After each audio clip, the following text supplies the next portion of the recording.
Hello, bachcho. Let's read the question. Question says two smooth balls A and B, each of mass m and radius r, have their centers at 0, 0, r and at 5 r minus r respectively in a coordinate system is shown. Ball A moving along positive x-axis collides with ball B just before the collision speed of ball A is 4 meter per second. Ball B is stationary. The collision between the balls is elastic. Impulse of the force exerted by A on B during the collision is equal to. तो सबसे पहले हम देख सकते हैं यहां पर जब बॉल स्ट्राइक्स करेंगे एक दूसरे को, ये मान लीजिए बॉल ए है और ये हो जाएगी हमारी बॉल बी, हो गई बॉल बी। और यहां पर ये हमारी बॉल ए की लाइन ऑफ मूवमेंट है और ये है हमारा लाइन ऑफ इम्पैक्ट ए और बी के बीच में, ये होगी हमारी लाइन ऑफ इम्पैक्ट। तो ये हो गया ए, ये एंगल हो गया लेट से थीटा, ये है बी। और बॉल की वेलोसिटी यानी ए की वेलोसिटी दे रखी है इस डायरेक्शन में B, let's say it is या यू ए मान लेते हैं। तो u A is equals to हो जाएगी 4 मीटर पर सेकेंड।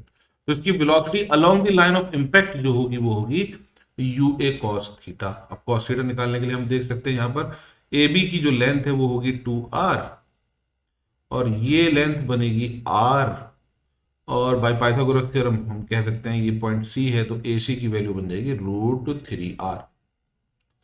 तो velocity along the line of impact होगी, velocity along the line of impact u A cos theta, यानी 4 into cos theta is based upon hypotenuse, that is √3/2, that is 2√3 metre पर second. ये हो जाएगी velocity of A along the line of impact. अब हम लगाएंगे principle of conservation of momentum along the line of impact.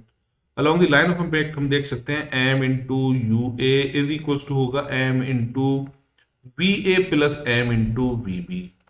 Bye principle of conservation momentum m से m cancel, तो v A plus we B की जो value आएगी वो U A यानी 2√3 के बराबर आएगी। This is our first expression, ये हो गई फर्स्ट एक्सप्रेशन। अब चूंकि मोमेंटम परफेक्टली इलास्टिक है तो हम देख सकते हैं इलास्टिक कोलिजन के लिए 1 is equal to velocity of separation that is v B minus v A upon velocity of approach that is u A minus u B यानी 0।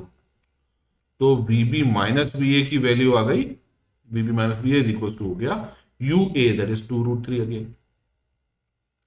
This is our second equation.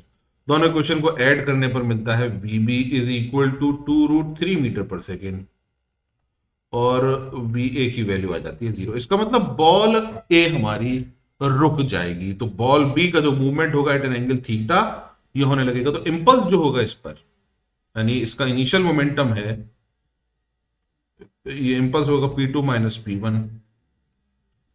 तो इनिशियल मोमेंटम इसका 0 है क्योंकि rest में है, और final momentum इसका हो जाएगा, मास हमें दे रखा है m, तो m इंटू 2√3 और इस डायरेक्शन में जो लाइन है ये बनेगा cos theta i cap plus m into 2√3 sine theta minus j cap, क्योंकि इसका दूसरा कॉम्पोनेंट होगा इस डायरेक्शन में।